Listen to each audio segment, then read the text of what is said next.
So, no mtako kuma kontu. Dia vomi no abitadau so many kontu. Abidau uma kontu. Ta I kontu de sota de sembe bimusuki de gawa. Masagado bibu. Kumanda sembe kolpiki de sembe ta de musuki de gawa. No da miavo bitaki kontu de so. Ta bi abi tukonde. Agun Libano. Mwadi asonu go.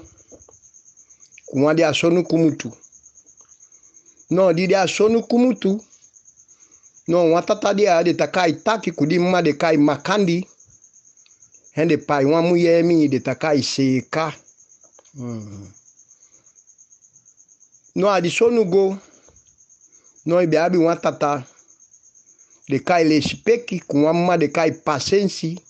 Hende pai wan womimi de kai bunu. No so de no adi pisu u sonu go ala. No konde dia amoso. Ma no he di bunu de afendi na wamu ye no iti ulibi kwe. Akuganga o mi se ansamu ye. Apidi mu ye aki anken. Apidi disi anken. Di mu ye de kai seka asonu go tu. Apidi mu ye womi pidente de we dia omi akena wa omi se. Ya takida uta wandaka hen tu pakaka ita pasa. Ende pakaka ita pasa. Ende tadautu. Ende oto wakai di oto wantawe na bunu mtashi shindo ai pa ubaso au. Ani se ita duwe. Bikadi mu ye de kai seka dia la amanu. No animbe ibunu asakumutu aki. No agosuku seka no he kwende. He bunu yei. Ya gone tata. Tata le speki. Ya go piken tata som yei wasoni. Ya kai di mako. Hende shindota kende tele kabaya tawe omi mfayo odu ya tata mkegwa di muye baka. Na tabu. Na di yasa kalade. Ya sa kalade ntia kabaya te ya butane pi kutu pauta saku. Ya hai. Ya nangote ya doa walio. Ya doa dilio de asanfa wabai. Ya saide te wa pishen wa wapuya. Wapuya ko. Hendi ya wapuya ko. Ya tambe soni ndete wa pishi. Hendi o mjombo subine liba. Ya abai yo gobuta aba. Awakate ya doa wa utolio baka. Awapuya abai ne baka. Adoa di udilio. Ya wapuya abai. Ya tawakate ya doa wa kamia. Baka. Ya ilio demo bigi. Ya saide te wa pisha ya shunalo gangin di kaima. Ya kaima kone sa ya tampu ne liba ya abai. Ya kaima to na abai wa utolio. Kaima abai wa utolio. Ya kaima to na abai wa utolio. Ako awapuya abai dilio. Ya kaima abai folio. Ya dia nangote wa pishi. Ya tipa wedi mo. Ya doa wa kamia ya doa dize. Ya dia doa dize. Ya ta sang non fami wa baki. Ya wakate go butafuto aye wata dia biato na. Dia bialuku no te fashi no ya shwa gampa na do wan fishi gulien. Di fishi de kai la lau. Ya gulien ta kente ya se ka konde lampeshi ya puentu ede. Hende a puentu ede ya waka dia di pashi nangote adou Bena do adi konde ado wan kiki he wan kio de tawashi nya kayenta mati mfafi hata mideo bunu hata we womi mfai kai ne bunu so hata we ikai mati tok no minde ndide no di kai mi amine no akim tade nyata bun we kio we mkwake henda mye wa muyede akino hem kopidi he di mati hiya takita imu ya ke o pide akite we me opena hauda ise ya tawe no Maintenant, omi wem kwa kima mesansa mi odumi ata omi kai mati bunu ikai mati no mi osu odumi omi. Hen de gua hen de wash de kaba hen de gua atela. Di de gua atela. Yeah. Yeah, go takide tata no di mati de. Tata de kai hoi di muye fe mati mama de takai mama suku fini. He de dia osu ya takida tata moya ndia ko ya tata pikenta we omi ko shindo de omi o chai gole kadi muye talibi. Mano ya musupidi muye andeti e pidi muye andeti no asakanta so ni fi kwen awakabono. Ya tabu an saltan se de nyate de kabamo de kabanya sapate hende tawaka nango hende nango te wa pisi de dou adiosu junto kudiosu alongi hende o milenye itendi de mutu de se ka jombo kumutu adiga usu gwa adiboyosu ya bialu kwa ya godo ai boyosu mo ya gwa usu ya denda piken tata ko mama ta di pake ikudi maki unta meke amanu mawa kiyo mishaki na ikonde akikiyo mano ya pidimi msatenye nomo ai ya jombo ado ya gofen de biade kiyo biato na ata mama te fuku gania kanda no ikwa di muye omi ata wo ki fuku de omi gwandu mi se ibunu andu mi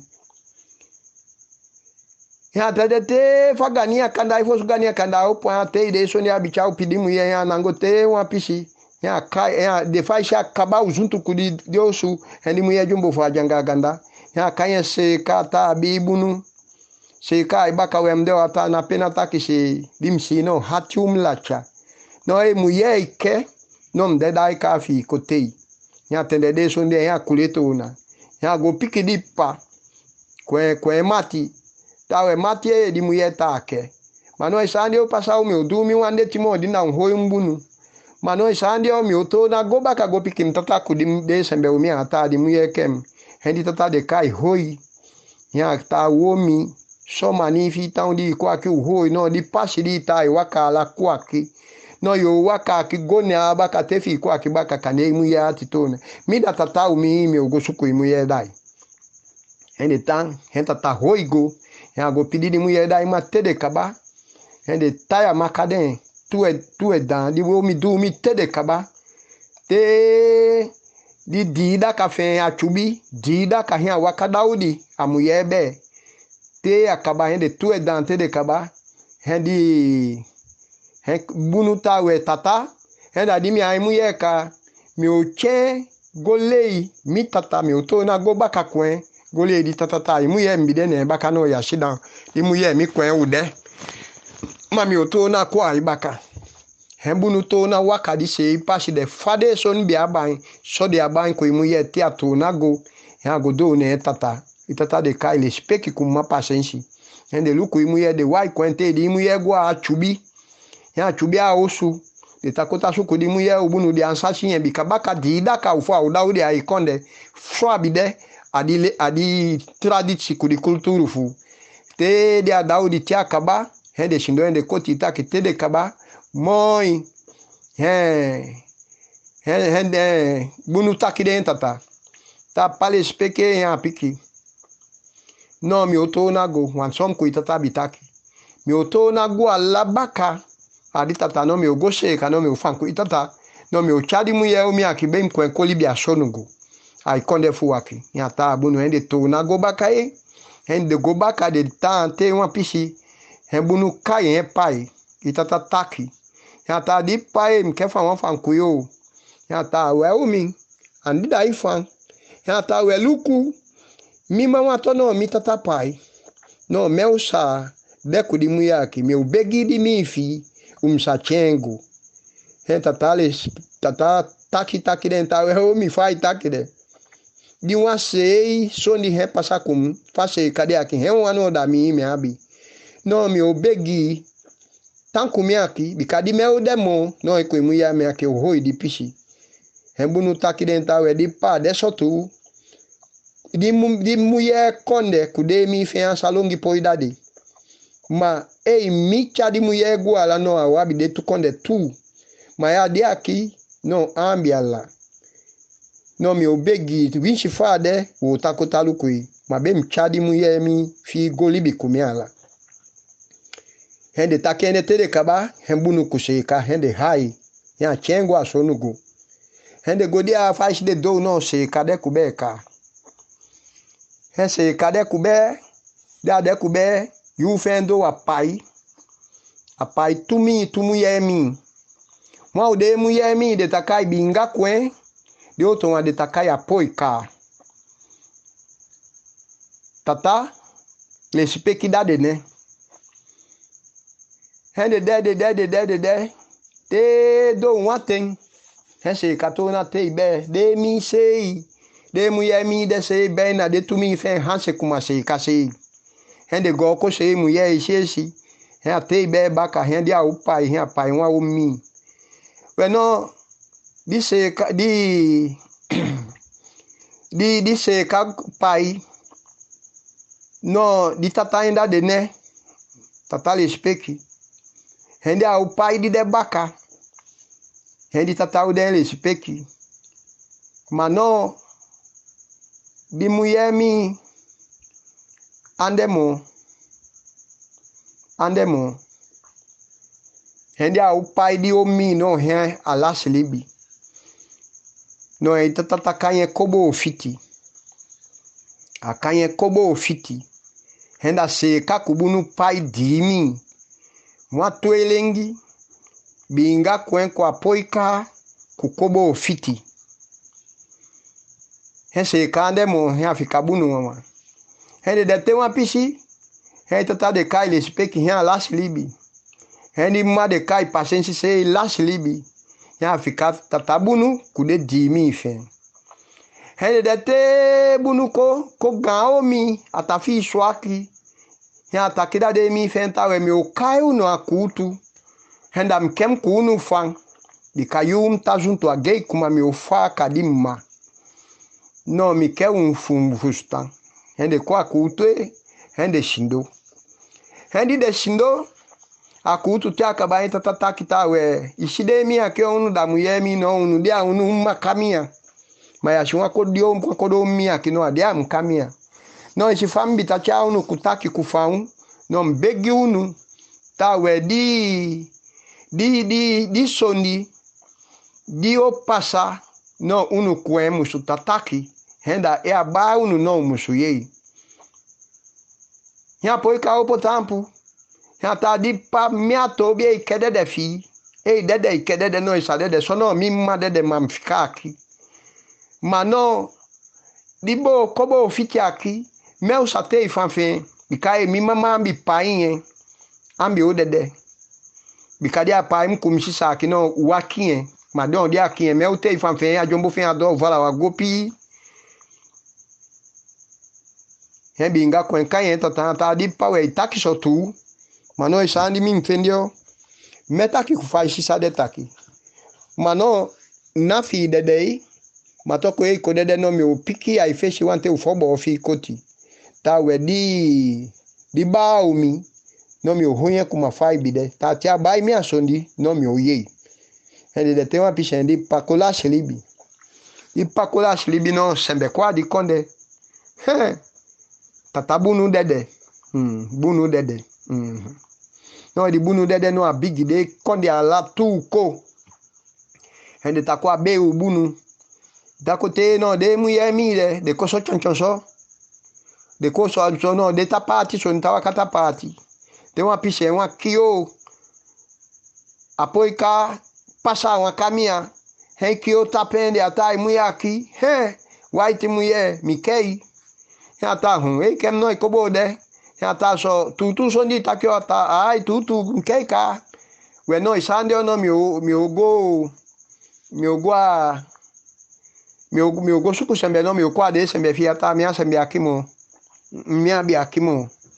isembe dimbi muso abi aki he si dede nko kuta he pi ube aki no ya na wa ba ku sisa se ata mi abi mi àwọn sisa bumbu te mi àwọn ba no he ki mimma bikai mimma bi pain ambi o dede no me de ne taki hende o mi pikenta we mu ye libi sembe bakalanga mo enfeshi no mesa libi ku isondo sembe bika isonde kai libi sembe asambi akataken abi ahebi ya ta yake muye ya kulefe pasa fanafu itende ya sha poi kamo ya tei manu gogo de ta di omi dia te hende takai faike som kentu no endi taki ude tu sembe de dia ide demo we umi pidi binga kwentu di omi pidi atawe kio luku falta pidi mi aqui kopu mi anwa fukabi kam tata inde de ikobei no mi atobi tai musupakai mano ya simesa pakahi de sembe nai uma kwaki no isani mi opikio mi kuitaki ka gonoito na kwami amusede ta di kwa di dede no hemi ode kuibi kame uchika upakahi de sembe de ko hepi mbe tata umi aki no ito na go no kwa mi kuitaki ka musu gonoito na kwa mbaka hende duso ndete de tu e baka yanya te de kaba ha se te de kaba hende pala ukwali mbawi hende omi di binga kwe gwa uso ya takidemba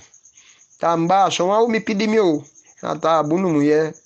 we no pidi un fai piken ta we som piken ta we dia dede ako no bia tu na kwa no wuta ki ata piken bunu muye hende omi gwe he akobaka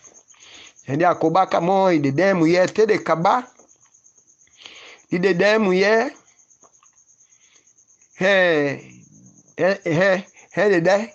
de te de omi ke chadi muyego he kobo fiti begi entawe hai kabaye chadi muye akigo no mia muye bika kobo fiti ante muye wandaka no goku no hangi okimi mabia dia ki no ko pai mi no mi kuituta ki ya de mi ata so abunu hende omi tanko ende ite wapishi Binga kwente ibe te do yu kobo fiti bi hondi omi nya go fia hondi dia gwa hondi aside te wapishi mano dia di mu ya da kube no apikenta we haika umdami di omi haika fai fami panku ya kimi begi wansoni ta mpai no be mba mpiki ba dade mi ne u dendi heife adiosu no ya musudade ne di omi tawe mi di mana emi atamu omi begi mtabegi ya tabu hebu kobo fitigwa honde hendi agwa honde dakade na dakade binga ko opai hendi apai to elengi womi kumuye hende desde taluku dia sabe di bingo de taluku te bikaimi muswane hende de te wapishe kobo fitido hende go tapen ali o abigo kuboto hen de bai bo de ya sata sapa ata kobo fite isapai no itende faz isapai de no acabade ka ande ali bimo de apai ti acabade tumide ya ande ali bimo he kobo fiti godo ya de tawe isata imu sudadi mine ko embalata kiti akabaya tawe de mi kokude ne no me usapu di ni ade henda di muye won wo takaye pikiseka de omi wa wo takaye pikibunu no hende de mi de hende de te wa pishi no hende go ko te de mi de ko ganga won so madia manoeti no ende de wanda katewa pishe ikonde didia ma ikonde limbo begede dide lukuli ba ende chwa ganga umita sakata ko sa agbaso hendi de kwende kulego ne ende ashe wante ya piki de tawe masa ganga du de wa boskopu fa ko piki sembeta de musuki de gawa ude hende ta so no ho hende kuleka ende me kojo no muye ambi nangwa kutuomi pikibunu bigwa ekute wa pisha kule kone sta tawe sisa ogi pasa anta ndadi ogi ya tawe mwasembe kumutu agadu konde ku akita umusuki gawa ata sono ata ai ata we wa ukifuwe wa hia wakodo no wabi ya ta no andi wodu kwen piki bunu akisi piki se kata ni wodu ko yata we ta dia vofu itata de kai bunu abi wa jagodo akino wo tube ne ndendu yata abu no andi wodu mo yata no wo godiki sunjubuka te o kabadiki wa ba ko te o kabano tapenta obe du futi oka yata abu hende so de doe de sembede ta ki gawa hende kule giri ki te di de kule do de ta un se kobo fiti de hende pikenta hon o kien gandwe adedeka yata o abu yasi ake o beyen ka hende ta abu hende pasa embaka wa wiki hende si sembe tako baka di sembe tako baka hende kule giri ko bikai sembe o chapa ma koda de wo ko di de wo ko yata kida de ta masa ganga du taki ta de musuto sawata ta ide ku sandu hende kule gunyi paya hepi kibunu butama waedi yata keta konesa yata andi pasa pikibunu an pasa andi o chakwa mi akibaka yata yaye yo di paima o di kiga no adou umusuto sata tai kusandu sisa yeye wandaka yata ai uyeye wandaka ibifekete ta waki di futio gwa di tio na kowe media ki henda di tio fu go fankwen ya go ne tio yata o musoma so mpasa yata ni pasa o mi di tio de ajaja godo de noeti bi kai so ni akaba ya kwa do di okin yata ni pasa yata o mu de ko de manda boskopu ko da o gado manda boskopu ko ta o musu to sata tai de kusandu yata sono ata ai unte sembede o ko baka omi yata we omu ata baka wa wiki au kote di tatai yata abu no di gania kanda u yabidi dakadia u kono ekwami ta so yako hendi dakado u yakone yata omi ote sembede kono e musu pikenta ibisato sadi tatai ma di degi kudi langa u di tatai no amusu piki no yo to sen no yo chenku hendi sembe go bakae di boskopu maugado hiato nago ya go piki gado ta so ami takide ya ta di mi de anki engan e omi mai sabe omi oto kadisoni te igo ya mustaki di demo go no e piki de tabe de kwe nwa udu dami kuwata no di udu musulanga toalufu futu no musubai toalufu doi nefikanti di udu bi musude no pikibunu abe adekwen kalune saku hey tedi sembe kode otu sembe ke kule adi ali batashi di atama musu kule unu tu kwa kimtashi unu hende kule ku hende kodo takite ta kote itatai pikibunu de fen piti akabana ta sembe akyo itai kumutu agangadu kwa kitufio ata ayanta o bueno masa gangadu sabita umusto satatai de no anda di degju di tatai yata metataki di demo watataki sondemo masa gangaru takie ta umusu pe udu de kuwata di udu kudiwata no di udu musu de to alufu doi langa to alufu futu langa to alufu doi degi nefikanti ago femba kapide ashiemu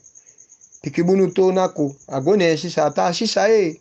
isonde akihogen kwa we atanda diogi atadi sondi ubi musududi mgwa ditiyo alemde te akaba imata antawoko kuisonde mo udu musukwe ikuwata sisate ikoti iwata atata pa mfayo ukwenye atadi macha ukwe di soni kudi ufangi ade aitiyo go hakishi ya go aditiyo apike ata omi we unten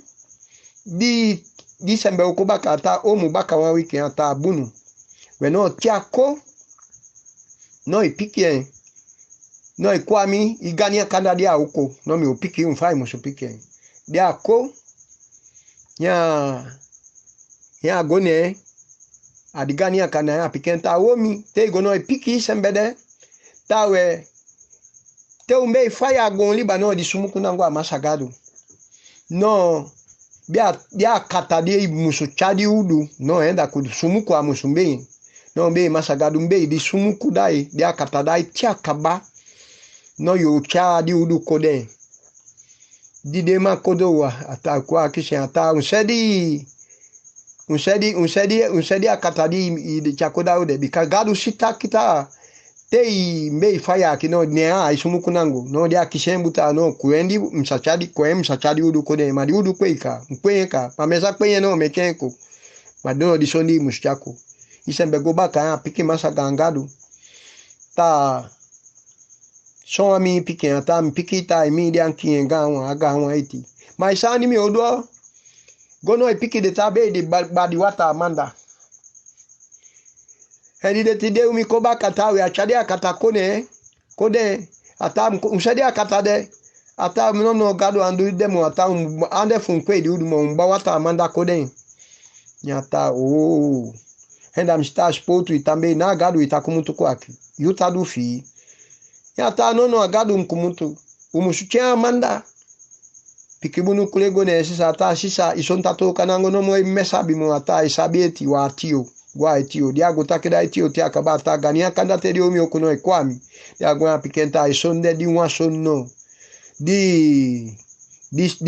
kudi akatade no itachadi wata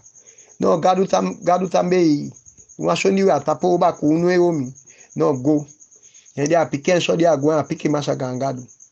gangadu pikenta we di media kien gawa no mi oden taki agun liba di mi oden taki agun liba no chafoshi kalu goden no bia pandi de no de kalu bo ko pansu no tia koti go no bia pandi kalu foshu ku kasaba pau no tia wo ko gon yudo fa wo ko gon dia ogolu ku gon tia pandi de kalu te yudo fa wo ko gon no de kalu awo yasa no de nya no pandi di gon no luku wa don akichengo de hende o mi pedi don no igua ise ujugala no dia pinti de tapeta santi kotokolo bemba dia bemba asanti kotokolo bemba dia bemba tala no tape me sanfa de tapensa makamadeta tabe tapenta gualenchu santa bua afaini bua avona na yankumponu gima ukampa gima usei nani asei abaniko akokwensabi abanigo agokwensabi fute mele no henda di sandu tatayoto no di tendo asana no fuki gawa ma umbo meni di sandu tatayoto umbo meni di pwe di export kuwata umbo meni di wata di umusucha amanda no na de oto akidou no de ude sembe henda seka no di tata de kai taki kudi mama kandi he paide no taki makandi ade seka ndi anwa kamia bunu no di tata de kai le sipeki kuma pasensi he painye no ele sipeki ku pasensi ande bunu aundi au no apoika ampai mi di saki mabinga kwen hende iti no meden kita alati fuwa binga madibinga fude ta mokishi utu musu haiko sunta kumafadi hai sunta bimbe utachani ne ubuchi kumbumatu nenge no wuhuye sembe andia foto au sekawe de dia lau down money mano mitakenka de sembe te di money no unde sembe de na happy onya di money de sembe de da money become the secretary 100 dusu de da wan sembe de down 200 dusu mano musuluku fai konde dia ke fi se u morning fi musudia wan staff utego mtakenka ta di mbeti de kai janga futu te kaba unyame no di penata fikade nkakisa no meni di piside te di dakado fu stem winshi unyanya de o down winshi ande o chako down undi sade sonde no ngo stem u happy sana kuma fade gawa fu bi happy di kondi aki me fute de takwa wa fe de tako